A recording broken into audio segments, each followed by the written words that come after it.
Que maravilha! Hoje nós estamos aqui com a Leila Sandra Fará. Ela é professora, vai falar sobre educação diferente, como que ela está praticando isso no Canadá, em Toronto.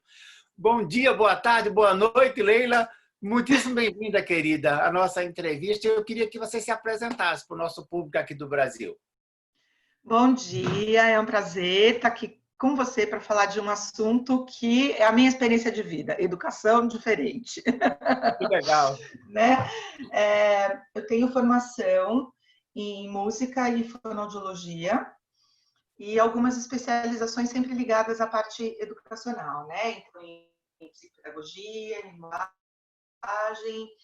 em neurociências. E eu sempre trabalhei no Brasil como psicóloga educacional, além de clínica, claro, mas assim, na parte educacional. Então, tanto trabalhando diretamente com os alunos, a parte de desenvolvimento da linguagem oral, da linguagem escrita, através do teatro, da expressão vocal.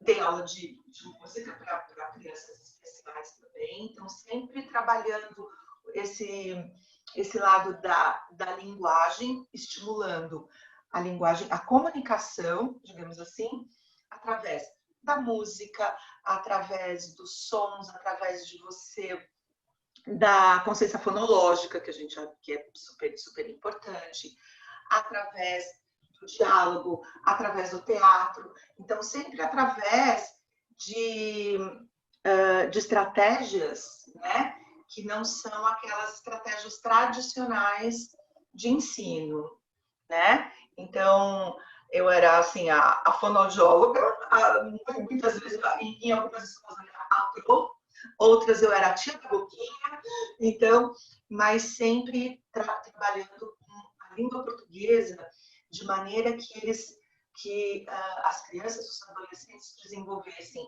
a sua linguagem, o seu pensamento e por extensão a sua inteligência, o seu emocional, quer dizer, de maneira, como a gente fala, de maneira holística, pensando em todas as crianças sempre no desenvolvimento como um todo, não apenas na fala, né, em desenvolver a fala, mas de uma maneira como um todo. Quando você se expressa bem, quando você sabe, quando você compreende o mundo, você consegue se expressar melhor, você consegue se desenvolver nas outras áreas também de maneira, né, melhor, digamos, no emocional, lógico, quando você consegue expor, né?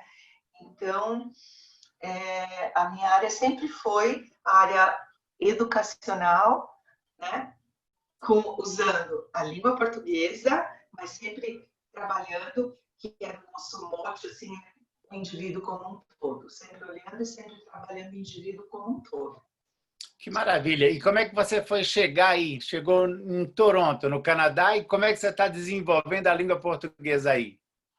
Então, eu cheguei aqui há 6 anos, a gente veio com a família, a minha filha já começou a faculdade aqui, e nós viemos com um plano mesmo de mudança, de imigração. A família decidiu, né, mudar, e claro, eu cheguei aqui, né, e apesar de ser a língua inglesa, a língua francesa também é um país bilíngue, né, o português sempre foi a minha paixão, a minha língua que diz quem eu sou, ao que eu pertenço. A cultura brasileira é ao que eu pertenço.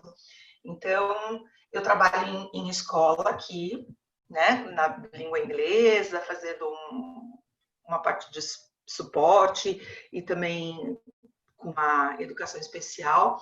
Porém, a minha grande paixão é o trabalho que eu realizo numa ONG que a gente tem aqui, que é o Ciranda Brasileira, que é rodado, guiado só por voluntários, né, que tem a missão de propagar e de fortalecer a língua portuguesa e a cultura brasileira por toda a comunidade brasileira aqui em Ontário. Né? O Ontário é a nossa província onde está Toronto. Né?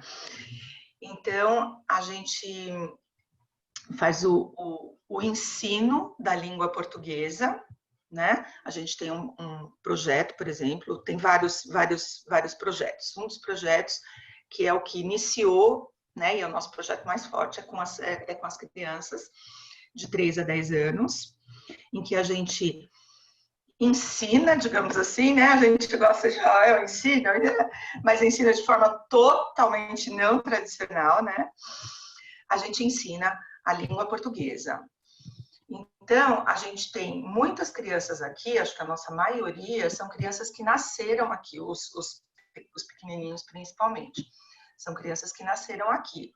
E que Mas são muitas vezes... descendentes de brasileiros ou são estrangeiros? Ou são Isso, então, são filhos do pai e a mãe brasileiros, ou um dos pais brasileiro e o outro canadense, português, italiano, porque aqui é uma grande, a imigração aqui é muito forte. Então, a gente tem, assim, um multiculturalismo, multilinguismo, é tudo multi aqui, né? Toronto é uma das cidades com o maior número de imigrações atualmente do mundo. Então, a gente também trabalha com o que a gente chama de língua portuguesa como herança, né? Por quê? Porque eles nasceram aqui, a primeira língua deles acaba sendo a língua inglesa, né? Então, eles têm a língua portuguesa como segunda língua, como herança. E os pais querem muito que os filhos falam português, sim, porque tem a família, ainda tem gente no Brasil e que vem visitar, e eles vão para o Brasil. Mas, principalmente, os pais querem que eles aprendam o português para ter um sentimento de pertencimento. Nossa, porque que no legal fim das isso. coisas, dentro do coração de cada brasileiro, de cada imigrante que chegou aqui, a gente pertence à cultura brasileira. Nós somos brasileiros. E todos aqui, é super gostoso isso, é super bacana isso. A gente tem o maior orgulho de ser brasileiro, porque a cultura brasileira, a arte brasileira, é a mais linda do mundo, é a mais maravilhosa, é super rica. Então, no Ciranda Brasileira, a gente trabalha a língua portuguesa, a nossa língua do Brasil, né? Através da arte, da cultura. Então, a gente trabalha com música, a gente trabalha com teatro, a gente trabalha com poemas, a gente trabalha com a culinária, a gente trabalha de todas as formas diferentes que você puder imaginar. Então, as nossas salas, né, o nosso programa não são salas de aula com cadeirinha, mesinhas, não. A gente faz, por exemplo, a gente está falando sobre uma parte assim mais científica, sobre, né, a natureza e tal, a gente vai para o parque, explorar o parque. Então, a gente faz um dia de exploração no parque. Então, muito bacana. Então, tem sempre aquela turminha e os pais participam muito com a gente também. Legal. A gente E tem como é que vários... são os resultados como é que são os resultados dessa abordagem diferente, que me parece ser tão lúdica, tão agradável, tão gostosa? Exatamente. Quando você tem prazer, né? Quando você se sente pertencendo e tem prazer naquilo que você está fazendo, o aprendizado é muito mais rápido, né? Que legal Então, as isso. crianças acabam se comunicando em português, porque eles querem, eles gostam, né? Adoram aprender as músicas, e é muito interessante que as brincadeiras, muitas vezes, alguns pais citaram para a gente que brincadeiras, né, do Brasil, que eles aprendem, eles vão para uma festinha de aniversário, por exemplo, com canadense, aí eles se encontram, porque as crianças acabam ficando amigas e tal, se encontram de canadense, eles ensinam para as outras crianças a Olha, brincadeira. que legal.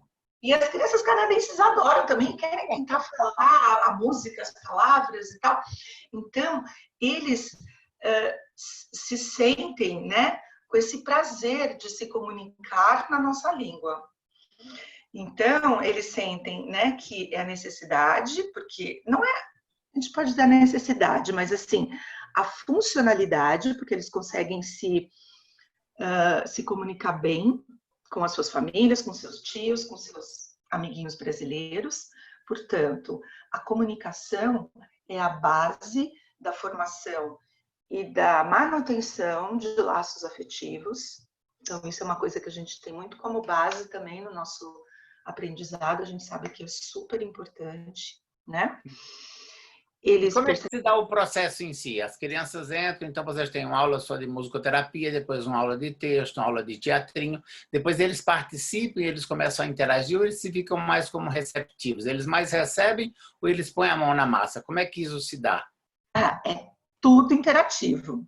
Ah, que E legal. assim, e a gente trabalha várias coisas, não tem uma aula específica, não é? Então a gente, por exemplo, um dia a gente fez uma aula a gente ia falar sobre a gente estava falando, a gente estava falando sobre as regiões do Brasil. Então, em cada semana, né, a gente tem aulas aos sábados, né? Então, cada semana a gente estava falando de uma região específica do Brasil. Então, numa determinada, que a gente estava numa determinada região, a gente resolveu falar sobre as comidas daquela região.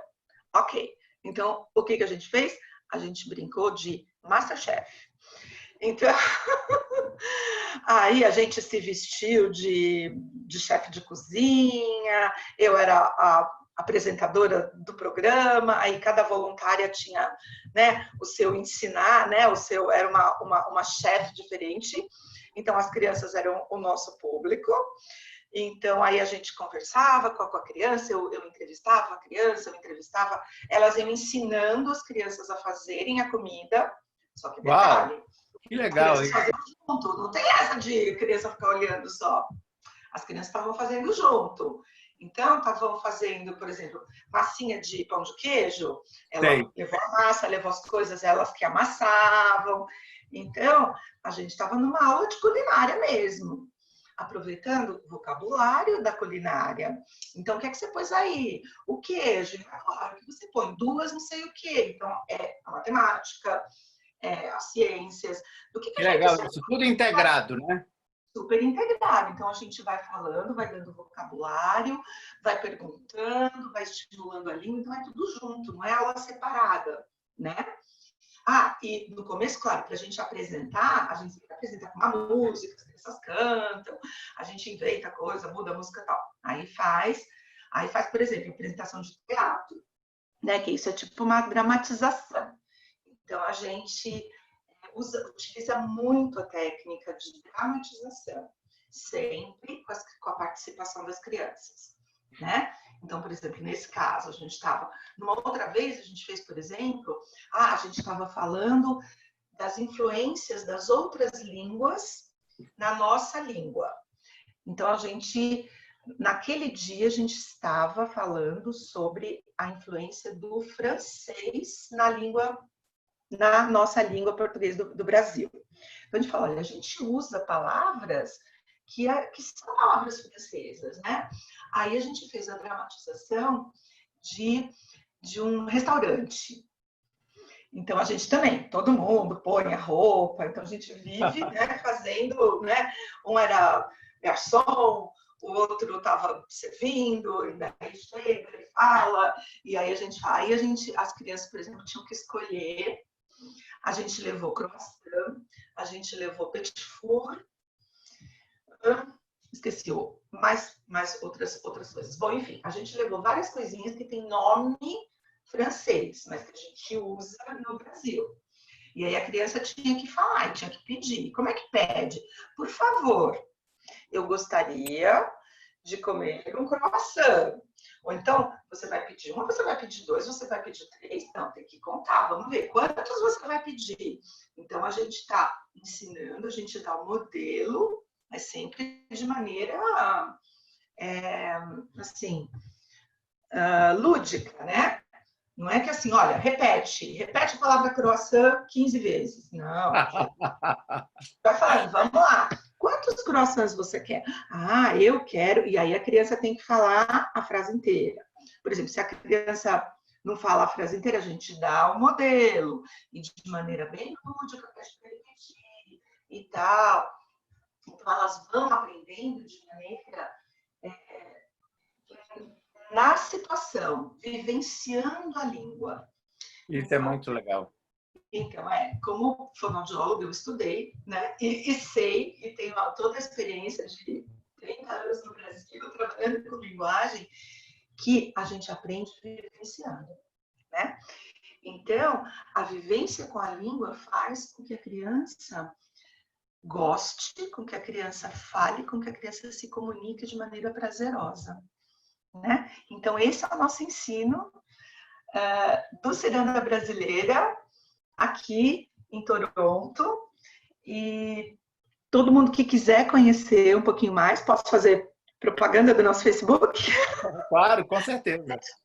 Então, a gente agora está todo mundo online, né? Então, pode entrar na nossa página do Facebook, cirandabrasileira.com, e a gente tem lá os nossos, a gente faz vídeos, a gente está fazendo uma porção de coisas, você já está convidado, então agora para fazer obrigado. uma live também comigo para você falar do seu trabalho para a gente. Com certeza, será maravilhoso a gente fazer isso. Então, essa que é a ideia. Aqui no Brasil, a gente está com muita vontade, digamos assim, a intenção nossa é de trabalhar uma educação diferenciada. E aí nós estamos aproveitando essa questão agora da pandemia para fazer várias entrevistas. Essa é uma das razões pelas quais eu estou te convidando para a gente conversar sobre isso, porque a ideia seria de expandir um pouco mais a consciência sobre a educação, sabe? De repente, eu fico às vezes refletindo, a educação ela está doente, ela está enferma, porque tem tanta gente metendo o bedelho nela e falando e acontecendo. Agora mesmo essa pandemia, uns estão tendo aula online, outros não estão tendo. O semestre será talvez cancelado, ou será adiado, ou o ensino será dado como feito. E essas crianças, ou mesmo os adultos, que inclusive isso está acontecendo também na faculdade, vão ficar com lacunas. Então, ontem mesmo eu estava assistindo aqui o jornal e tinha uns estudantes de odontologia reclamando porque as universidades, as faculdades, as particulares estavam querendo fazer aula prática online. Aí eles falaram, eu não posso tocar num dente pegando, eu tenho que tocar no dente pegando. E aí estava aquela confusão, aí entrou o Conselho Regional de Odontologia para intervir. Então, assim, está naquele momento que ninguém sabe para onde vai. Então, a ideia agora seria da gente poder expandir um pouco mais essa questão da educação. E aí, nesse sentido, como você também é professora na escola pública aí no Canadá, e você também foi professora tanto em escola pública como particular aqui no Brasil, eu queria que você desse uma paralela, assim, como que você vê o futuro da educação, Leila, com a tua experiência de 30 anos, inclusive em consultório. É legal a gente ter, assim, a percepção das pessoas que estão dentro da escola há muito tempo, porque, de repente, você está enxergando coisas que, de repente, a gente não está. Eu acho que é bem legal da gente compartilhar, sabe? No sentido mais lato. Vamos ampliar isso para ver o que mais é possível que nós ainda não consideramos. Algo nesse sentido. Então, acho que, sem sombra de dúvida, toda a educação, seja educação infantil, universitária, de high school, toda a educação foi muito impactada por essa questão da pandemia. E impactada a nível mundial. Então, eu vejo que, neste momento, a gente está, assim, num momento de transição, muita coisa vai mudar, né? E a gente não sabe ainda. As coisas já estão se modificando, tentando se adaptar a esse novo modelo de aprendizagem online, né? E eu acho que nesse momento de transição é o momento em que a gente tem que experimentar várias coisas e ver o que é que vai dar certo. Mas a gente só vai poder responder se deu certo ou não daqui a um tempo. Sim. Que é quando os resultados aparecer. As lacunas poder fazer o teste, né? Porque sem testar também fica louco, é uma ideia solta. E como será esse teste? Né? Como é que a gente vai fazer? Como é que a minha filha estuda teatro musical? Ela está tendo aulas tendo aulas online de dança e ela está sentindo muita falta de ter, por exemplo, eles vão montar um musical onde tem um grupo dançando, né? Onde ela está lá dançando sozinha e imagina que tem alguém dançando com ela, fazendo uma parceria, né? Fala e canta com alguém que está na frente dela, mas que na verdade não está. E que ela está imaginando que está fazendo. Como é que é isso? Como é que é essa dramatização? Como é que é o se sentir desse jeito, sem as pessoas sozinha na aula? Então, ela está sentindo muita falta. Eu vejo aqui esse impacto. Eu tenho um adolescente. Também vejo o impacto nesse estudo online, né? Então, o presencial é muito importante. E como assim? Eu acredito nessa educação diferente, eu acredito que a gente aprenda, como eu falei agora há pouco, pela vivência. Eu não sei, eu tenho sérias dúvidas se um ensino apenas online, 100% online, vai, digamos assim, cobrir, vai substituir essas lacunas do presencial. Eu, particularmente, acho que não, né? Porque eu acredito na vivência, eu acredito no relacionamento a dois e em grupo, né? No social, no relacionamento afetivo, no abraço, no toque, na vivência, exatamente como a gente fala da língua, né? Vivenciando, a gente aprende vivenciando, e não só apenas com os olhos e com os ouvidos, mas com todos os nossos órgãos sensoriais, né? Experimentando, tocando, não é? Então, eu acho, particularmente, eu acho que essa parte vivencial do presencial, um ensino online, nunca vai substituir, não vai cobrir. Eu acho que até a parte, digamos assim, teórica, de conhecimento, né? Ok, eu acho que tudo bem. Eu acho que vai cobrir legal. Mas a parte da vivência, que é onde a gente aprende a ser um profissional, por exemplo. Você pode até ter um conhecimento teórico, você deu o exemplo da odontologia, e você tem um conhecimento teórico de anatomia, de como proceder, ok, mas e aí?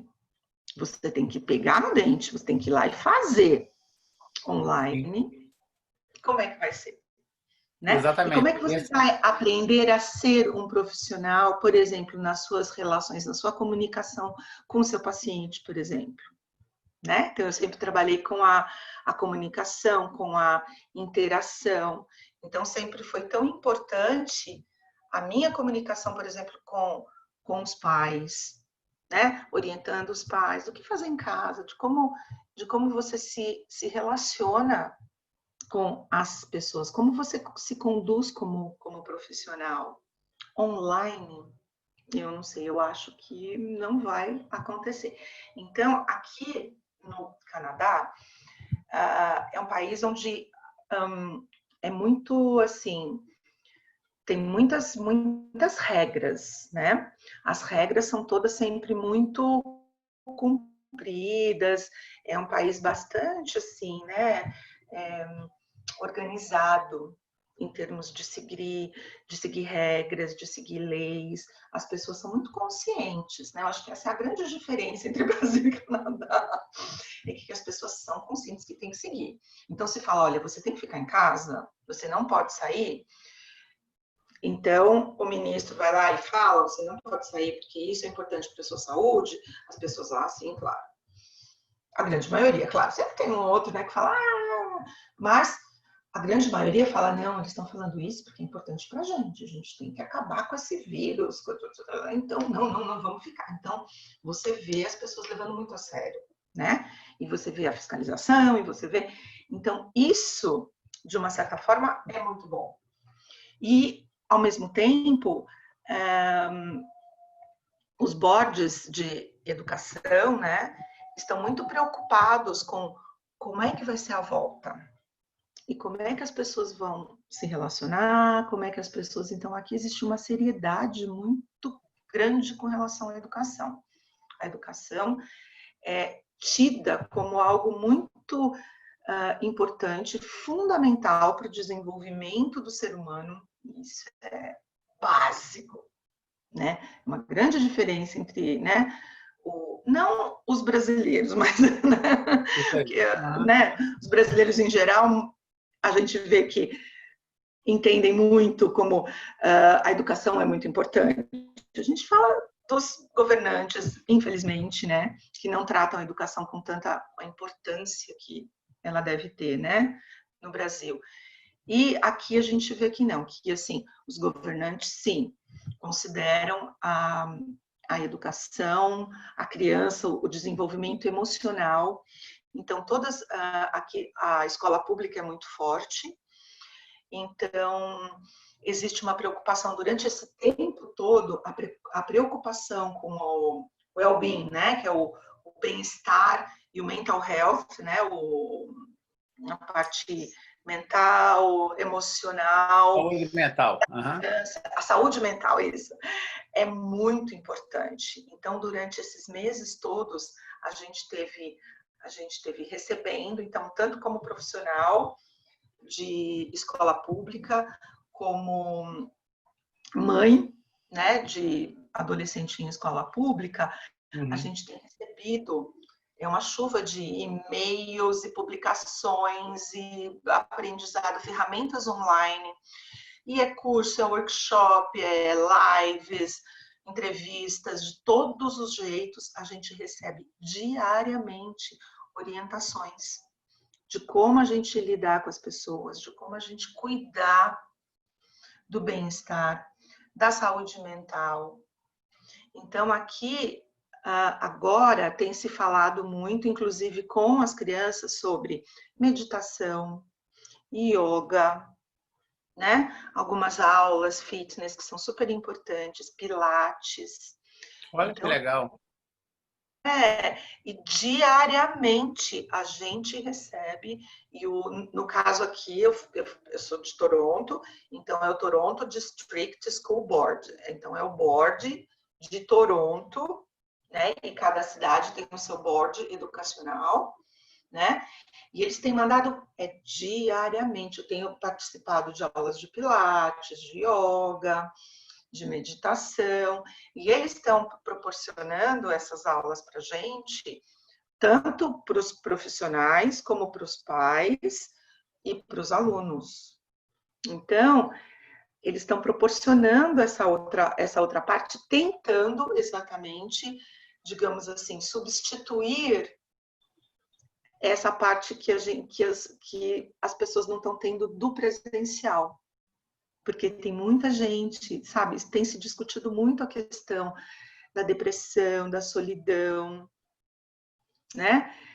Por conta desse distanciamento social. Então, esta preocupação por parte do governo, tanto estadual, como municipal, como federal, tem sido muito importante, tem sido muito sério, né? Isso é Então, muito essa legal.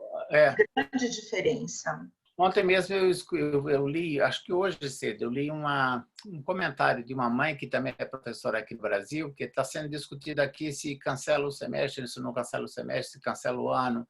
Algumas faculdades estavam com greve, então o semestre acabou em março, começou o semestre, veio a pandemia, então eles não sabem se fica, se não fica, e tem uma questão geral da escola pública, da escola particular, da universidade pública e da universidade particular. Mas hoje uma mãe fez um depoimento que eu achei bastante interessante, que ela falou o Uhum. seguinte: gente, já não basta a pandemia que trouxe o isolamento social, que deixou as crianças meio quietas em casa, que forçou os pais a virarem professores, muitos deles não têm conhecimento, ou não gostam, ou não querem. Alguns professores estão querendo se tornar blogueiros, mas eles não conseguem nem, às vezes, editar um vídeo. Então, como seria se a gente, se fosse o caso, perde mesmo, não tem problema, repete esse conteúdo no outro momento e não transfere essa responsabilidade para a criança. Porque pensa bem, a criança está enclausurada, sem poder brincar, fazendo aulas online, e agora vem de repente o MEC, ou quem quer que seja, ou a escola, ou o quê, falando que ou aquilo vai ser dado como dito e feito e acontecido, ou então não vai ser dado e vai ser repassado. Então a criança se sente penalizada. E eu acho que faz super sentido o que ela está colocando. É como se o Estado, o governo, ou os adultos, ou os responsáveis, estivessem transferindo essa carga para a criança que não tem nada a ver. Ninguém pediu para esse vírus chegar, aconteceu. Então, de repente, era legal buscar uma solução que não sobrecarregasse ainda mais essa criança. Porque pensa bem, ela já está sem poder sair com os amiguinhos. Agora estamos aqui no meio do São João. Estão dançando quadrilha online. Estão fazendo festas de São João online. Já é um saco você ter que não poder agarrar os seus amigos, brincar, fazer, né? Celebrar mesmo aquele momento. E, de Uhum. repente, você ainda é penalizado com perder um ano. Então, para uma criança, sei lá, eu, de 6, 7, 8 anos, um ano é quase, sei lá, uma boa parte da vida deles. É diferente para quem está com mais de 50. Vai um ano, cara, relaxa, um ano não é nada diante do todo. Mas para uma criança, quanto mais jovem ela é, mais aquilo tem um peso, porque ela não tem ainda aquela maturidade de enxergar isso dessa maneira, né? Como que você vê essa questão toda de transferir isso para a criança e tal?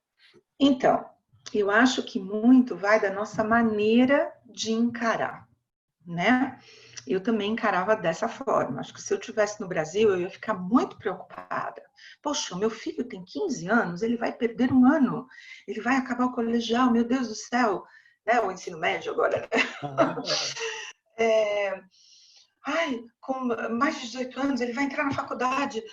Um ano depois, a gente tem essa preocupação, né? Com esses meus 6 anos de Canadá, eu começo a pensar diferente. Não é essa a preocupação. A preocupação é, e eu faço parte do Conselho de Cidadania aqui, brasileiro aqui, né, de Toronto, de Ontário e tal, e a gente estava fazendo uma entrevista com uma brasileira que é diretora de uma escola, né? E eu vi na fala dela a preocupação com como ajudar essa criança a enfrentar a situação de hoje. Aqui agora, né? Aqui e agora, porque isso é estimular o aprendizado. O aprendizado agora tem que ser a preocupação principal aqui, então, é assim, o que é que ela vai aprender com essa situação de hoje, com o hoje e com o agora. Agora, a situação tem que estar dessa forma, o aprendizado tem que ser assim.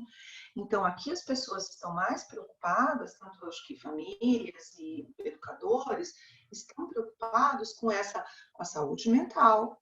Como é que a criança vai lidar? Como é que a criança vai entender essa situação? Então, as crianças estão aprendendo, tanto online como os pais também são fortemente ensinados a como ensinar para a criança o que significa a própria saúde. O porquê é importante você se manter em distância social, em distante do seu coleguinha. É a sua saúde. Como se higienizar, como lavar a mão. Por que a máscara é importante? Então, desde pequenininho, as crianças aqui aprendem a ter a consciência do seu papel, né? Não apenas como estudante, recebendo as coisas, mas também como um ser, um agente do social, um agente da natureza, um agente que, né, um cidadão. Então, aprendi desde pequenininho. Aqui as crianças na sexta-feira, e tem alguns que são todos os dias, desde pequenininho, desde a pré-escola, as crianças da escola pegam as suas cadeiras, por exemplo, e colocam em cima da mesa, para ajudar os faxineiros, né? Os faxineiros, desculpa que às vezes foge a palavra em português. Os faxineiros, para ajudar os faxineiros na sua tarefa. Não é assim, legal isso. Olha, É cidadania, né, na verdade. Não é assim. Não, nós vamos ajudar. Como é que a gente pode ajudá-los, né, a cumprir a tarefa deles de maneira mais rápida, mais fácil? Vamos lá, vamos ajudar. Vamos pôr as cadeiras em cima da mesa. Vamos passar o pano, não sei o quê. Ah, vocês brincaram, deixou cair areia, você comeu aqui na classe, né? Vamos lá, tem a vassourinha lá, vamos limpar, vamos deixar a classe do jeito que a gente encontrou quando a gente chegou, né? Muito legal. Então, assim, esse ser ativo é desde pequenininho. Então, a preocupação não é, ai meu Deus, vai perder um ano, vai acabar o segundo grau com 18 anos, não com 17. Isso não é o importante. O importante aqui é o que é que a gente vai aprender e como fazer com que a criança seja um um agente não passivo, mas ativo, né? E compreenda a situação para quê? Para poder lidar com isso depois. Porque é uma situação nova, atípica, mas espera aí, pode acontecer alguma outra coisa. Então, a criança, e pode ser quando ele tiver daqui 2, 3 anos, para estar preparada, né?